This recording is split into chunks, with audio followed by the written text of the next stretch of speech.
तो हेलो बच्चों, आज सबसे इंटरेस्टिंग टॉपिक सीखने वाले हैं जिसका नाम है जीएसटी मतलब गुड्स एंड सर्विस टैक्स। ठीक है, तो जीएसटी स्टार्ट करने से पहले हम सीख लेते हैं टैक्स क्या होता है। देखिए, पुराने जमाने में क्या हुआ करते थे, राजा हुआ करते थे, वो क्या करते थे, जनता से लगान वसूल करते थे, मतलब लगान लेते थे और क्या करते थे, उस लगान का वो जनता की ही भलाई में लगा देते थे।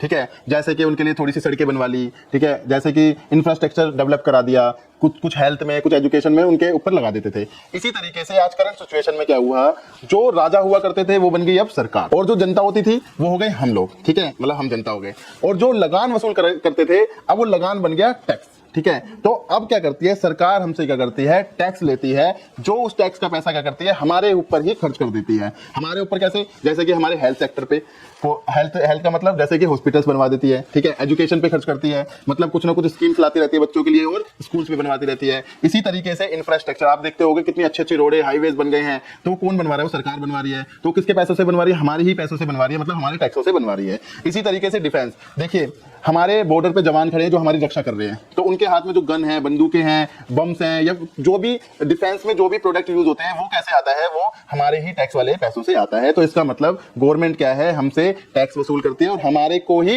दे देती है, मतलब हमारे पे ही यूज कर देती है ताकि आप सुरक्षित हमारे देश में रह सको। ठीक है, अब आगे बढ़ते हैं। टैक्सेस दो तरीके के होते हैं। ठीक है, कौन कौन से होते हैं टैक्सेस? दो तरीके के होते हैं, डायरेक्ट टैक्स होता है और एक इनडायरेक्ट टैक्स होता है। अब ये डायरेक्ट टैक्स क्या होता है, इनडायरेक्ट टैक्स क्या होता है, ये हम देखते हैं। देखिए, डायरेक्ट टैक्स का मतलब होता है कि जो डायरेक्टली मेरे से ले लिया जाएगा, मतलब जैसे कि मैं कुछ भी कमाऊंगा। अब मैं कैसे कमाता हूं, या तो मुझे सैलरी, मतलब या तो मैं जॉब कर रहा हूं, मुझे सैलरी से कुछ मिल रहा है, या तो मैं क्या कर रहा हूं, बिजनेस कर रहा हूं। ठीक है, मैंने कोई काम कर रखा है, मैं वहां से अपना प्रॉफिट कमाता हूं, या मैंने रेंट पे अपनी प्रॉपर्टी दे रखी है, मेरे को रेंट की इनकम आ रही है। ठीक है, या फिर मैंने कोई शेयर्स खरीद रखे हैं, मेरे को शेयर्स की इनकम आ रही है, या फिर मैं कैसे भी कमाता हूं। गवर्नमेंट ने, पहले मैंने आपको बोला था टैक्स का मतलब क्या होता है, गवर्नमेंट कहती है आप कुछ कमाते हो उसमें से कुछ हिस्सा हमें दे दो।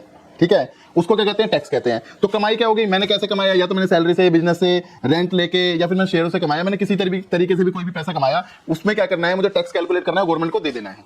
ठीक है, तो गवर्नमेंट ने क्या कर रखा है, कुछ रेट डिसाइड कर रखे हैं, उतने ही रेट पे आपको अपनी इनकम कैलकुलेट करनी है और गवर्नमेंट को दे देनी है। जैसे कि मान लीजिए इसने क्या करी, ये कुछ पैसे कमाता है, इसने कैलकुलेट करा टैक्स और इनकम टैक्स डिपार्टमेंट को दे दिया।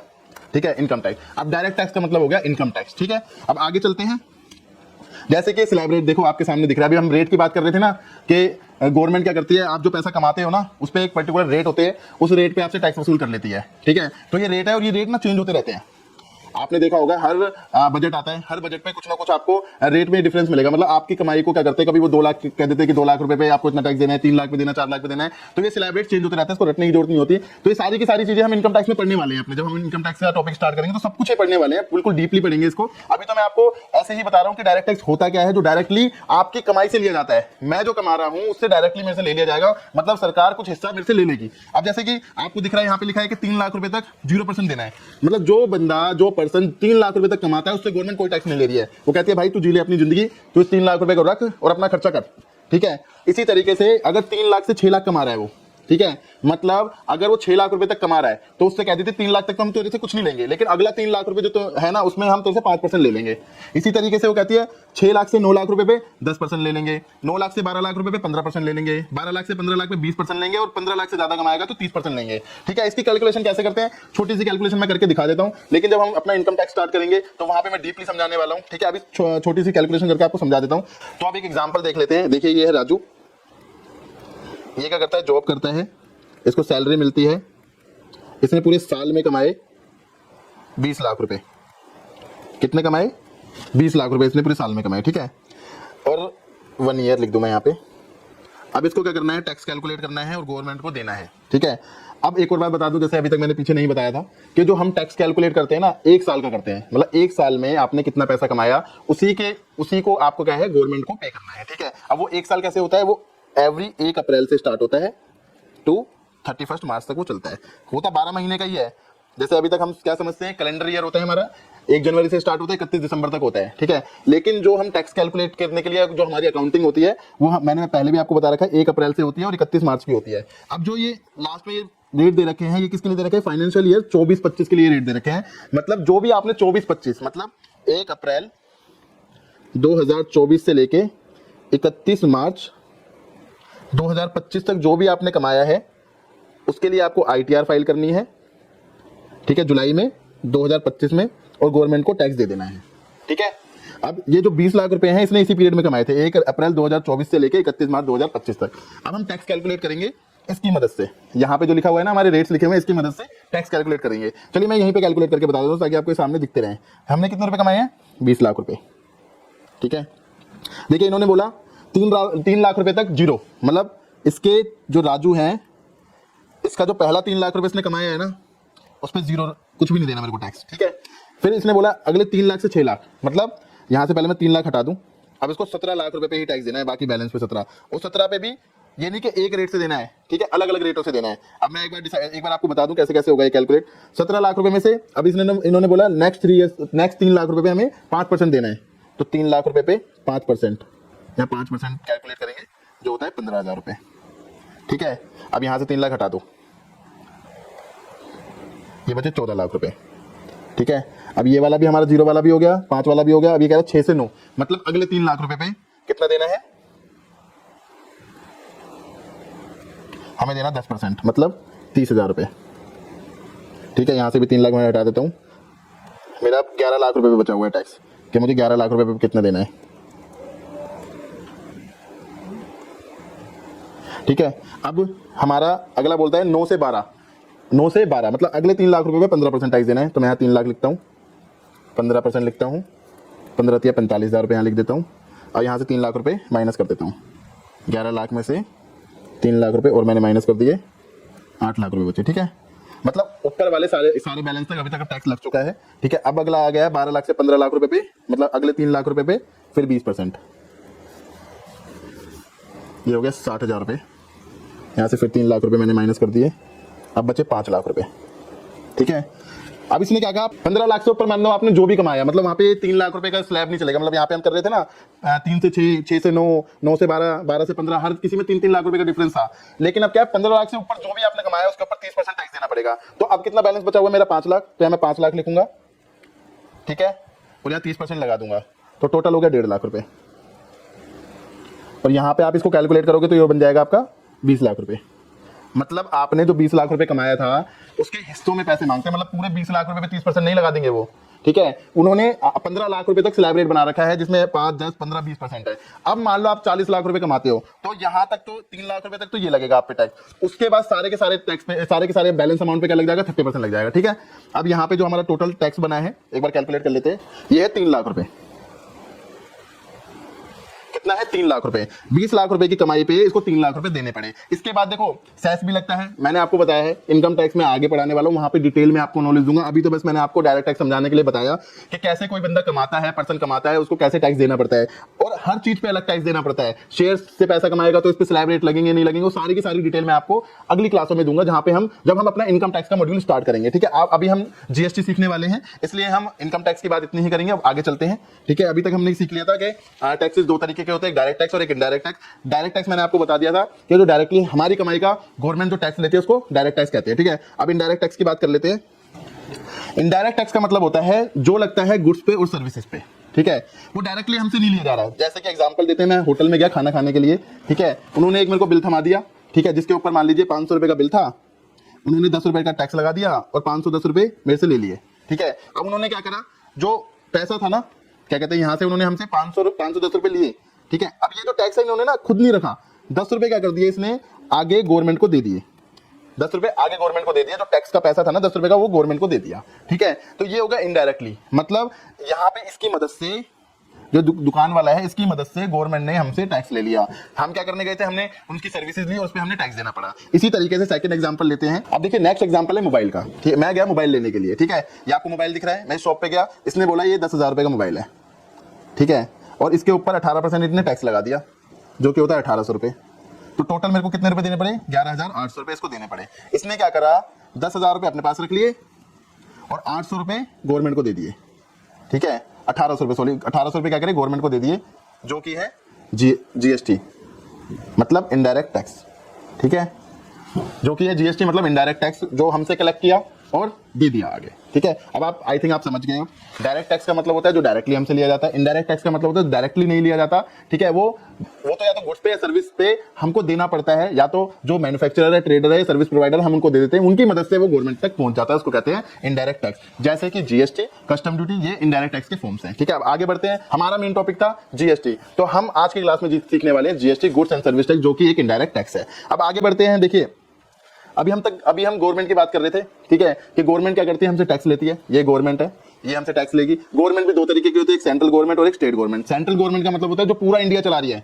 आज की डेट में कौन इंडिया चला रही है? आज की डेट में बीजेपी की सरकार है, तो बीजेपी पूरे इंडिया को चला रही है। और स्टेट गवर्नमेंट का मतलब क्या है, हमारे यहाँ पे 28 स्टेट्स हैं, ठीक है, वहां पे हर स्टेट के अंदर सीएम है जो स्टेट को चलाता है। तो इसको दो में डिवाइड करा हुआ है, सेंट्रल और स्टेट गवर्नमेंट। वो स्टेट वाले स्टेट की भलाई करते हैं, सेंट्रल वाले पूरे इंडिया की भलाई करते हैं। तो हमारी गवर्नमेंट को दो में डिवाइड कर दिया गया है। अब सेंटर वाले भी पैसा लेंगे और स्टेट वाले भी पैसा लेंगे। टोटल गवर्नमेंट के पास पैसा पहुंचना है टैक्स का। अब वो कैसे पहुंचेगा? हमारे पास कितने टैक्सेस थे? दो टैक्सेस थे, एक तो डायरेक्ट टैक्स था और एक इनडायरेक्ट टैक्स था। अब सेंट्रल गवर्नमेंट कितना लेगी, स्टेट गवर्नमेंट कितना लेगी, मैं आपको बताऊंगा।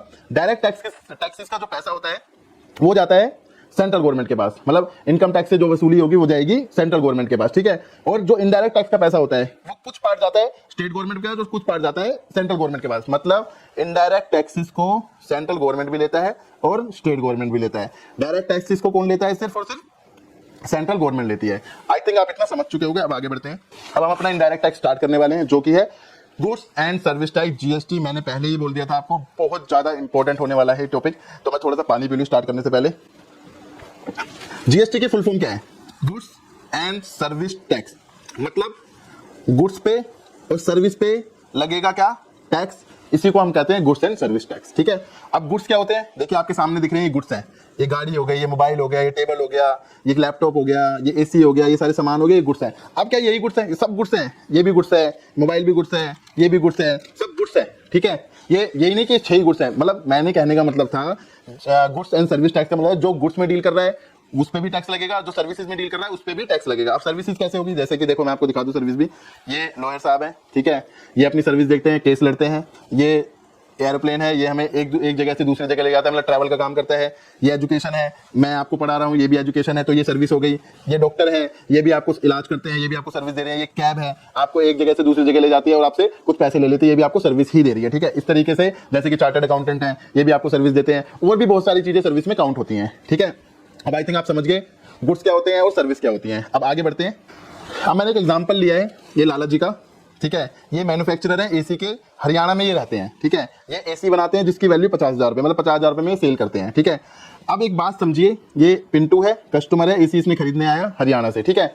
अब मैंने आपको बोला था गुड्स और सर्विस पे लगेगा टैक्स, जिसको कहेंगे जीएसटी। मेरे को ये पता चल गया एसी 50,000 रुपये का है, बेसिक वैल्यू इसकी 50,000 रुपये है। अब कितना टैक्स लगना है ये कैसे पता लगेगा? मतलब कुछ उन्होंने बता रखा होगा गवर्नमेंट में कि कोई टैक्स है, कोई रेट है, कोई अमाउंट है जो मैं इस पे लगाऊं और मेरे को पता चल जाए कि कितना मेरे को पैसा लेना है और आपको देना है। तो इसके लिए गवर्नमेंट ने निकाल रखे हैं जीएसटी रेट्स, ठीक है। जैसे कि आपको 0%, 0.1%, 0.5%, 1, 1.53, 5, 12, 18, 28, ये सारे रेट्स दिख रहे हैं। अब आप कहोगे सर क्या ये सारे रेट्स लगाने हैं? ये जो अभी मैंने पीछे एग्जाम्पल दिया था एसी पे, ये सारे रेट लगाने क्या? नहीं, देखिए ये जीएसटी रेट्स है। अब लगाने कौन से हैं ये डिसाइड करेगी इस तरीके की गवर्नमेंट ने लिस्ट दे रखी है, जहां पे हर गुड्स का, हर सर्विसेज का क्या कर रखा है, रेट बता रखा है कि भाई इस रेट से आपको इस पे टैक्स लगाना है, ठीक है। जैसे कि आपको दिख रहा होगा ये 0%, आगे मैं बताऊंगा, पूरी डिटेल में बताऊंगा। 0% एग्जेम्प्टेड, इसमें बोल रखा है कि मिल्क पे, कर्ड पे, सोल्ट पे, प्रिंट बुक पे 0.1% किस में लगेगा, मर्चेंट एक्सपोर्टर में लगेगा, 0.5 किस में लगेगा, डायमंड्स पे लगेगा, 1 कंपोजिट स्कीम है, 1.5 कंपोजिट स्कीम मैन्युफैक्चरर है, 3% गोल्ड, सिल्वर, प्लेटिनम। अब आप सोच रहे होगे क्या सर ये जो आपने 5, 3, 12, 18 और 28 सारे अंदर चीजें, शुगर टी लिखी हुई है, ये पैकेज फूड लिखा हुआ है, मोबाइल फोन लिखा हुआ है, तो क्या इतने ही है? इसके अलावा तो मैंने बहुत सारे गुड्स देखे हुए हैं जो इसमें नहीं लिखे हुए। मैंने सिर्फ इसको क्लासीफाई करा हुआ है। आपको पूरी लिस्ट है, वो कहाँ मिलेगी वो मैं आपको बताऊंगा। आपको याद नहीं करनी है। मतलब आपके पास मान लीजिए कोई कैमरे वाला है, आपका कोई क्लाइंट बना, वो कैमरे की सेल परचेज करता है। अब आपको याद रहना चाहिए कि भाई कैमरे का क्या रेट है, याद करने की जरूरत नहीं होती। इसमें क्या है मैं आपको बताऊंगा कि अगर आपके पास कोई क्लाइंट आया, वो कहता है जी मेरे को कैमरे का बिजनेस स्टार्ट करना है, तो ये बताइए कि मेरे को क्या रेट से जीएसटी लेना चाहिए आगे। तो आप कैसे उसको सर्च करोगे? आप तुरंत उसको सर्च करोगे और उसको बता दो कि इस रेट से इस पे जीएसटी लगाओ और कस्टमर से कलेक्ट करो एंड देन गवर्नमेंट को देना है आपको। ठीक है, याद करना नहीं होता, आपको पता होना चाहिए कि जीएसटी में रेट्स होते हैं जो हमारे गुड्स या सर्विस पे लगते हैं, उसी से एक जीएसटी अमाउंट बनता है और वही अमाउंट गवर्नमेंट को पे करना होता है आपको। ये इसलिए मैं थोड़े से प्रोसेस में बताना चाह रहा हूँ, ऐसे नहीं कि अगर मैं तो सारी चीजें लिख देता, लेकिन थोड़ा सा प्रोसेस में चीजें होती है तो ज्यादा समझ में आती है कि हमारे पास गुड्स है, हमारे पास सर्विस है, लेकिन रेट क्या है, तो रेट के लिए हमें सर्च करना है। ठीक है, हर पर्टिकुलर गुड्स के अलग रेट है, सर्विस के अलग रेट है, वो सारे हम सर्च करेंगे और याद करने की इसको जरूरत बिल्कुल नहीं होती, और कैसे सर्च करेंगे हम आगे डिटेल में भी सीखेंगे। ठीक है, अब हमें रेट मिल गया, देखिए यहाँ पे लिखा हुआ है, अभी हम क्या बनाते हैं, एसी, यहाँ पे एसी लिखा हुआ है। ठीक है, एसी 18% का रेट है। ठीक है, तो मैंने क्या करा, ये 50,000 का एसी था, अब हम पे रेट आ गए। ठीक है ना, मैंने कैलकुलेट कर दिया 50,000 रुपए पे 18% कैलकुलेट करा, 9,000 रुपए और 59,000 रुपए की टोटल वैल्यू मैंने पिंटू से ले ली। पिंटू ने क्या करा, मेरे को ये 59,000 59,000 रुपीज मुझे यहाँ पे दे दिए। ठीक है, 59,000 रुपीज मुझे दे दिए। किसने दे दिए, पिंटू ने। आई थिंक यहाँ तक आपको समझ में आया होगा। अब बात कर लेते हैं 9,000 रुपए की। 9,000 रुपए का क्या हुआ होगा, 9,000 रुपए का लाला जी ने क्या करा होगा, गवर्नमेंट को दे दिया होगा। किसको दे दिया होगा, गवर्नमेंट को दे दिया होगा। अब गवर्नमेंट आ गई दोनों, यहाँ से सेंट्रल गवर्नमेंट आ गई और यहाँ से स्टेट गवर्नमेंट आ गई, मतलब यहाँ से हरियाणा का सीएम आ गया। ठीक है, और यहाँ से सेंट्रल गवर्नमेंट जो बीजेपी आ गई। ठीक है, उन्होंने कहा मेरा पैसा दो। ठीक है, उन्होंने कहा मेरा पैसा दो। अब ये 9,000 रुपए दिख रहा है आपको। अब लाला जी कहते हैं भाई किसको कितना देना है मुझे नहीं पता, आपने बोला था मेरे पे जीएसटी लगा दो, इस पर्टिकुलर प्रोडक्ट पे इतनी जीएसटी होती है लगा दो और मैं अपने आप ले लूंगा। तो इन्होंने कहा देखो ऐसा है, हम बार बार तो तुम पे आएंगे नहीं, तुम ऐसा करा करो कि जो मेरा पैसा है ना मेरे को अलग से लिख के दिखा दिया करो, और जो सामने वाले का पैसा है ना वो अलग से लिख के दिखा दिया करो। मैं स्टेट का पैसा अलग से लिख दो और सेंट्रल का पैसा अलग से लिख दो बिल में ही। तो इन्होंने क्या करा, जो हमारे क्या कहते हैं सेंट्रल गवर्नमेंट ने क्या करा, इस तरीके से इसको डिवाइड कर दिया कि अब जीएसटी को ना हम एसजीएसटी लिखेंगे और सीजीएसटी लिखेंगे, मतलब state goods and service tax, state का पैसा और सेंट्रल का पैसा। ठीक है, अब होगा कितना, 18% ले रहे हो आप, मान लो किसी पर्टिकुलर गुड्स पे 18 चल रहा था, 18% था, अमाउंट बना था 9,000 रुपए। उन्होंने कहा हम आधा आधा लेंगे, 4500 रुपए स्टेट लेगी और 4500 रुपए कौन लेगा, सेंट्रल लेगा। यहाँ पे देखो 4500 रुपए 9,000 रुपए थे, आधा आधा दोनों ने डिवाइड कर लिया, 4500 रुपए यहाँ पे और 4500 रुपए यहाँ पे, 4500 यहाँ 4500 यहाँ, दोनों को आधा आधा बांट दिया, तो दोनों ने 4500 ले लिए। अगर ये 28 का रेट होता तो दोनों 14% ले लेते। अब देखिए जैसे कि इस एग्जाम्पल में क्या था, 9,000 रुपीज थे, 4500 रुपए हमने बोला था सेंट्रल गवर्नमेंट को दे देंगे और 4500 रुपए स्टेट गवर्नमेंट को दे देंगे। और बिल में कैसे मेंशन करेंगे, बिल में इस तरीके से मेंशन करेंगे, मैं बैक जाता हूं थोड़ा सा। ठीक है, यहाँ पे जो बिल बनेगा ये बिल कैंसिल कर देते हैं, यहाँ इस तरीके से बिल बनेगा, एसी हमारा 50,000 रुपए का, यहाँ पे हम SGST लगाएंगे कितना 9%, कितना बनेगा 4500 रुपए, और हम CGST लगाएंगे कितना 4500 रुपए जो कि है 9%, और टोटल हमारा बन गया 59,000। अब ये वाला पार्ट स्टेट लेके चली जाएगी और ये वाला पार्ट सेंट्रल लेके चली जाएगी। अब आपको समझ में आ गया, बिल में अब इस तरीके से आपको जीएसटी मेंशन करना है SGST और CGST के रूप में। ठीक है, अब आगे बढ़ते हैं। देखिए अभी दोनों हरियाणा के थे, मतलब सेम स्टेट के थे, इसको जरूर कंसीडर करना क्योंकि कुछ आगे अलग चीज बताने वाला हूं मैं। ठीक है, अब नेक्स्ट चलते हैं, वही लाला जी हैं हमारे। लाला जी ने क्या करा, हरियाणा से बिलोंग करते हैं, 50,000 का एसी था, इन्होंने क्या करा, सेल कर दिया। एक रोहन है कस्टमर है, एसी खरीदा इन्होंने, यूपी के बंदे हैं ये, मतलब अलग स्टेट का है। हरियाणा आपको पता है अलग स्टेट है, यूपी पता है आपको अलग स्टेट है, यूपी में उन्होंने माल सेल कर दिया। ठीक है, देखो हरियाणा भी स्टेट है, यूपी भी स्टेट है, ये आप समझ गए। अब क्या हुआ, जैसे कि हमें बोला गया था हमने वैसे ही करा, लाला जी ने बिल में एसी लिखा 50,000 रुपए, अब SGST और CGST के नाम से 4500 रुपए लिख दिया और टोटल 59,000 रुपए का बिल बना दिया। ठीक है, अब दोबारा लड़ाई हो गई, यहाँ पे अब दो तो सरकार आ गई, एक तो हरियाणा वाले भी आ गए, यूपी वाले भी आ गए और सेंटर वाले भी आ गए। यूपी और हरियाणा वालों ने कहा यार ये तो 4500 रुपए में हम कितना कितना ले, आपने तो कर दिया, SGST तो स्टेट पे जाएगा और CGST सेंट्रल पे जाएगा, लेकिन इस 4500 में कितना कितना ले, और हम पे तो कम आ रहा है, आप पे ज्यादा जा रहा है। अगर आप आधा आधा भी करते हो तो हम पे तो बहुत कम आ रहा है और आप पे बहुत ज्यादा जा रहा है। तो गवर्नमेंट ने कहा, वहां पे लाला जी भी परेशान हो रहे थे कि भाई अब क्या करना है मेरे को, इनकी लड़ाई में मैं क्या करूं। तो सेंट्रल गवर्नमेंट ने क्या करा, उन्होंने बोला कि अब आपको क्या करना है, अब आपको SGST और CGST नहीं लगाना, मतलब उसको बोला, लाला जी को बोला SGST और CGST नहीं लगाना, मतलब जब दो सरकार इन्वॉल्व होंगे, मतलब आप अपना माल किसी और स्टेट में बेच दोगे ना, तो आपको क्या करना है, वहां पे आपको IGST लगाना है। IGST बोले तो integrated goods and service tax, वो कितना लगाना है। अभी तो आपने बोला था जब सेम स्टेट होगी, मतलब हरियाणा का आदमी हरियाणा में सेल करेगा तो आपको क्या लगाना था, SGST और CGST लगाना था। ठीक है, आधा आधा लगाना था। अब ये बताओ अगर मैं दूसरे स्टेट में बेचूंगा तो कितना लगाऊंगा, IGST तो लिख दूंगा मैं, पर कितना, उन्होंने कहा 100%, कितना 100% लगाना था। ठीक है, तो अब इस केस में क्या होगा, इस केस में इस बार देख लेते हैं, यहाँ पे 50,000 का एसी है, यहाँ पे SGST और CGST की जगह आपको क्या लिखना है, IGST। एक बिल्कुल साफ साफ लिख देते हैं दोबारा, AC 50,000, IGST लिखोगे आप कितना, 9,000 और 59,000 यहाँ पे लिख दोगे। 50,000 रुपये ये रख लेंगे लाला जी, 9,000 रुपये गवर्नमेंट को दे देंगे। सेंट्रल गवर्नमेंट के पास चला जाता है ये पैसा, क्योंकि आप सेंट्रल गवर्नमेंट ने कहा कि भाई मैं खुद देख लूंगा कि मेरे को किस गवर्नमेंट को कितना देना है, आपको लिखने की जरूरत नहीं है इस वाली ट्रांजेक्शन। मतलब जहाँ पे 2 स्टेट इन्वॉल्व हो जाएंगे ना, वहाँ आप मत लिखना, वहाँ मैं अपने आप बांट दूंगा। आप IGST लिख के मेरे को दे देना, मैं अपने आप बांट लूंगा, ठीक है। जहाँ तुम सेम स्टेट में मैं सेल करोगे वहाँ पे CGST और SGST लिख देना, अदर स्टेट में करोगे तो मैं अपने आप निपट लूंगा, मैं अपने आप दे दूंगा, ठीक है। और आपको भी सोचने की जरूरत नहीं है, आपको तो बस इतना ध्यान रखना है कि जब भी माल सेम स्टेट में आप सप्लाई करोगे, मतलब सेल करोगे, तो आपको क्या लगाना है, वहाँ पे CGST और SGST लगाना है। और जैसे ही आप अदर स्टेट में सेल करोगे, दूसरी स्टेट में सेल करोगे, तो आप IGST लगाओगे। परसेंटेज आपको पता है, आपको सर्च कर लेनी है प्रोडक्ट की, उतने ही रेट पे आपको लगा देना है, ठीक है। अब थोड़ा सा आगे बढ़ते हैं, मैंने इसकी एक समरी बना दी है, ठीक है, GST की। जब भी सेम स्टेट में सेल करोगे, हरियाणा का बंदा हरियाणा में सेल करेगा तो सेम स्टेट हो गया, यूपी का यूपी में सेल करेगा सेम स्टेट हो गया। इसी तरीके से आपको क्या करना है, किसी भी स्टेट का पर्सन सेम स्टेट में करेगा तो वो लगाएगा SGST और CGST। कितना लगाएगा, जो भी रेट होगा, 18 है तो 9, 28 है तो 14, 2 है तो 1, 10 है तो 5, इस तरीके से जो भी रेट होगा वो आधा आधा दोनों को दे देगा। SGST लिख देगा 50% और CGST लिख देगा 50%। और इस ट्रांजेक्शन का नाम देते हैं हम इंट्रा स्टेट ट्रांजेक्शन।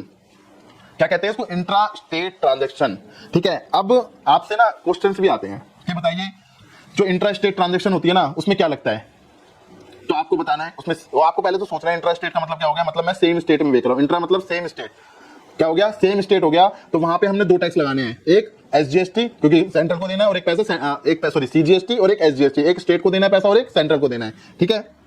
ये आप समझ गए। अब अदर स्टेट में अगर मैं बेच देता हूं, मतलब हरियाणा का पर्सन यूपी में सेल कर देता है या यूपी का हरियाणा में सेल कर देता है, तो क्या होगा, अदर स्टेट मानी जाएगी। IGST लगेगा, 100% रेट से मिलना लगेगा, मतलब 14 का अगर रेट है तो 14 लगेगा, 28 का रेट है तो 28 लगेगा। जो भी प्रोडक्ट पे रेट होगा वो यहाँ पे पूरा का पूरा IGST लिखेंगे, और वो सारा पैसा सेंट्रल पे चला जाता है, तो अपने आप बांट लेता है। इसको कहते हैं इंटर स्टेट ट्रांजेक्शन। क्या कहते हैं इसको, इंटर स्टेट। अब यार दोनों में ना मतलब छोटा सा ही है, इंटर और इंट्रा।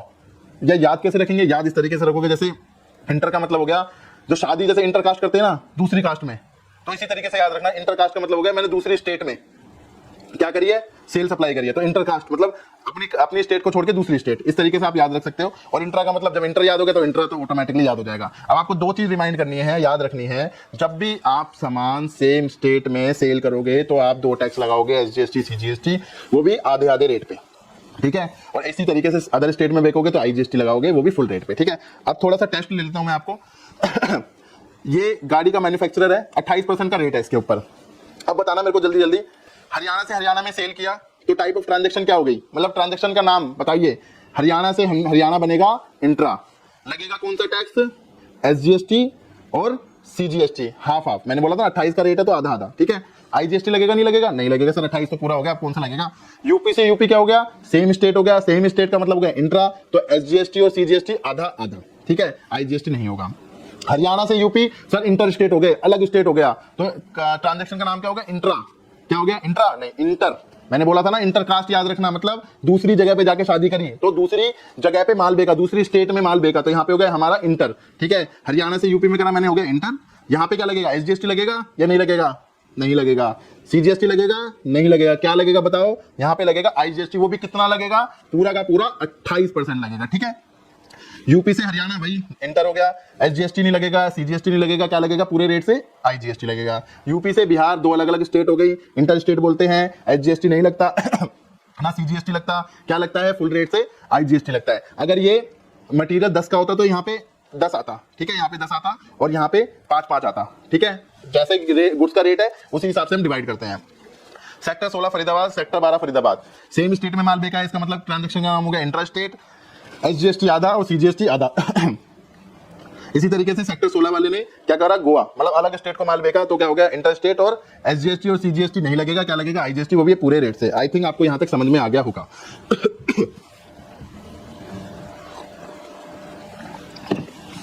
अब आगे बढ़ते हैं। ये देखिए हमारे इंडिया का मैप है, यहाँ पे क्या है, टोटल 28 स्टेट्स हैं और 8 यूनियन टेरिटरी है, ठीक है।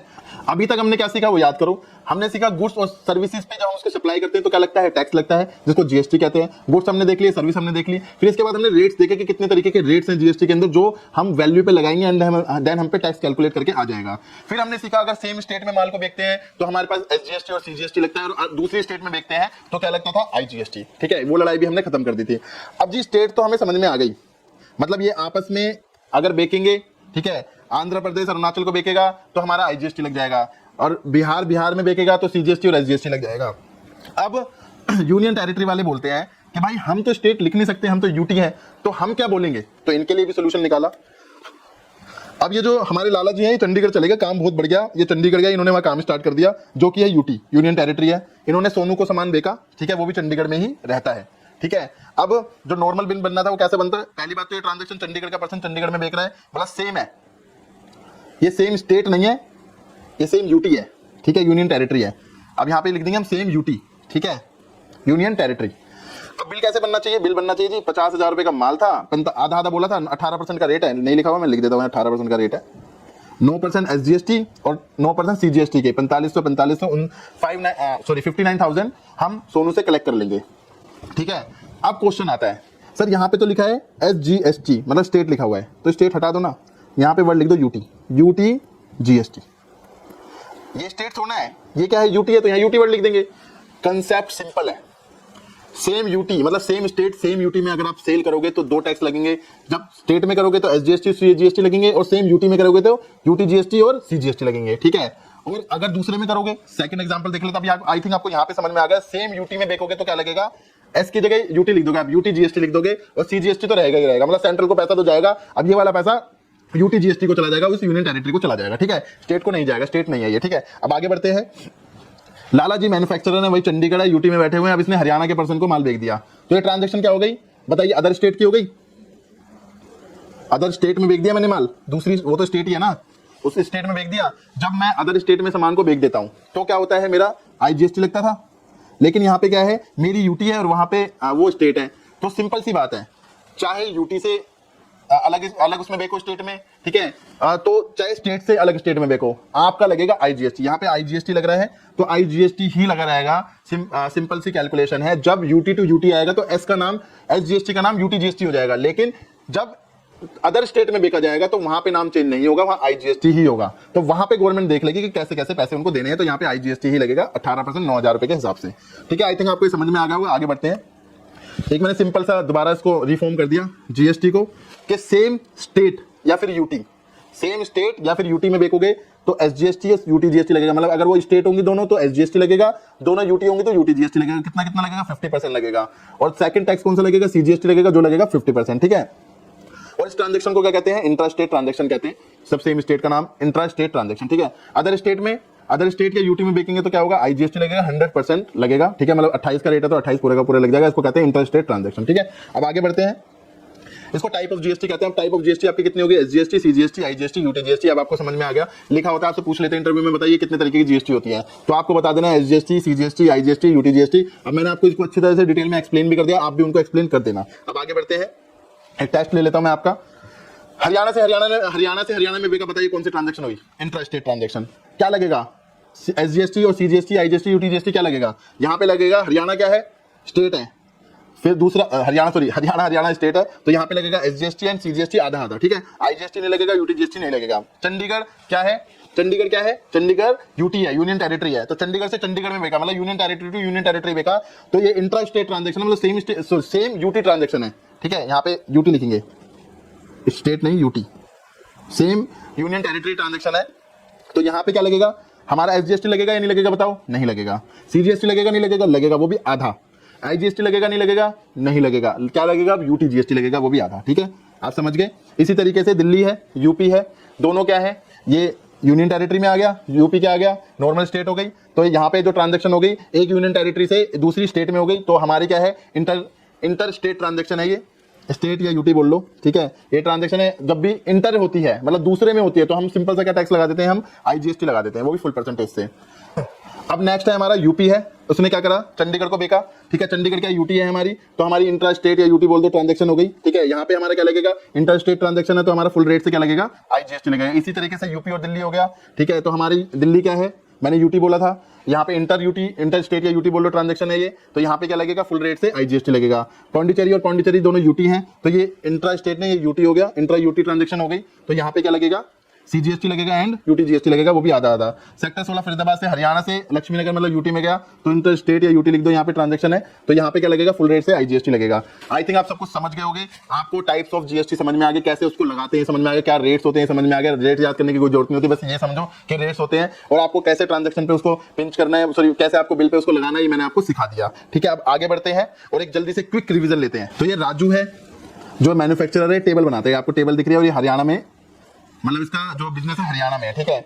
अब जो ये सामने वाला पर्सन है ये रोहन है, ये ट्रेडर है, टेबल इसने खरीदने के लिए आना है और ये भी हरियाणा में ही है, दोनों क्या है, हरियाणा में है। हरियाणा क्या है, स्टेट है, ठीक है, दोनों हरियाणा में, दोनों सेम स्टेट में है, ठीक है। अब इसने 18% का रेट है इसके ऊपर, इसने इसको माल सेल किया, माल की वैल्यू थी 10,000 रुपए, तो हमने बोला था जब भी वो सेम स्टेट में करेगा तो क्या हो जाएगा, एक एसजीएसटी लगेगा, सीजीएसटी लगेगा, और कितना कितना लगेगा, आधा आधा लगेगा, मतलब हमने बिल पे 900 रुपए लिखना है या 900 लिखना है, और टोटल वैल्यू 11,800 रुपए इस रोहन से ले लेनी है, और रोहन किसको दे देगा, राजू को दे देगा। ये 1800 रुपए हमने गवर्नमेंट को दे देने हैं, ठीक है। यहाँ तक आपको समझ में आ गया, दो टैक्स लग गए थे, एसजीएसटी और सीजीएसटी। अब आगे बढ़ते हैं और इस ट्रांजेक्शन का नाम बताइए क्या है। इस ट्रांजेक्शन का नाम है intra state supply, intra state supply, intra state transaction इसको कहते हैं, ठीक है। आगे बढ़ते हैं। अब ये रोहन जो था ट्रेडर है, टेबल बनाता है, हरियाणा, सॉरी टेबल बनाता नहीं है, बेचता है, ट्रेडर है ये, हरियाणा में ये रहता है, ठीक है, स्टेट है। इसने क्या करा, इस टेबल को एक मोनू जो है, ये भी ट्रेडर हैं, इन्होंने टेबल खरीदी, चंडीगढ़ के रहने वाले हैं, मतलब यूटी में रहते हैं, यूनियन टेरिटरी में रहते हैं, इन्होंने इससे माल खरीदा, रोहन ने माल सेल किया मोनू को जो यूटी में रहता है। तो यहाँ पे क्या हुआ, यहाँ पे एक स्टेट से अलग यूटी में ट्रांजेक्शन हुई, तो यहाँ पे लगेगा 12 पूरा, मैंने बोला था ना जब अदर स्टेट होती है तो वहां पे यूटी वूटी देखना ही नहीं है, वहां पे आईजीएसटी लगा देना सिंपल। तो यहाँ पे टेबल है 12,000 रुपए की, आईजीएसटी की फॉर्म में 18% 2160 रुपए लगा दिया, 14,160 रुपए इससे कलेक्ट कर लिए मोनू से, ठीक है। मोनू ने 14,160 रुपए दिए सॉरी किसको, रोहन को। रोहन ने क्या करा, इसमें से 2160 रुपए गवर्नमेंट को दे दिए, ठीक है। अब आगे बढ़ते हैं। मोनू ने क्या करा, चंडीगढ़ में रहता है, यूटी में रहता है, मतलब इसने क्या करा, चंडीगढ़ में ही दूसरा तनवीर है, उसको क्या करा, माल सेल कर दिया। अब सेम स्टेट ट्रांजैक्शन है, पहले बात तो इसको सेम स्टेट बोलेंगे, सॉरी सेम स्टेट नहीं, सेम यूटी ट्रांजैक्शन है, ठीक है।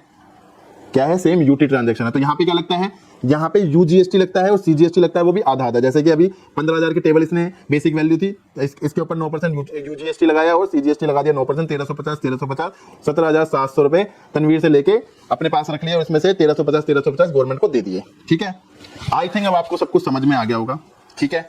इसकी प्रैक्टिस करनी है, आपको पीडीएफ दे रखी है मैंने क्लासेस में, उसको आपको डाउनलोड करना है और उस पर काम करके मुझे आपको पिनअप कर देना है। देखिए ये बड़ा इंपॉर्टेंट टॉपिक है, स्टार्टिंग से ही इसको डीपली समझना है, अदरवाइज आगे चलते कंफ्यूजन क्रिएट करता रहेगा ये, ठीक है। आज की क्लास को एक समराइज कर लेते हैं। हमने सबसे पहले सीखा था टैक्स किसे कहते हैं, मैंने आपको बोल दिया था टैक्स होता है जो गवर्नमेंट आपसे कलेक्ट करती है ताकि आपको ही वो सर्विस दे सके, मतलब आपके लिए, आपकी भलाई के लिए उसको यूज कर सके, जैसे कि एजुकेशन में, हेल्थ में, इस तरीके से वो यूज करती है।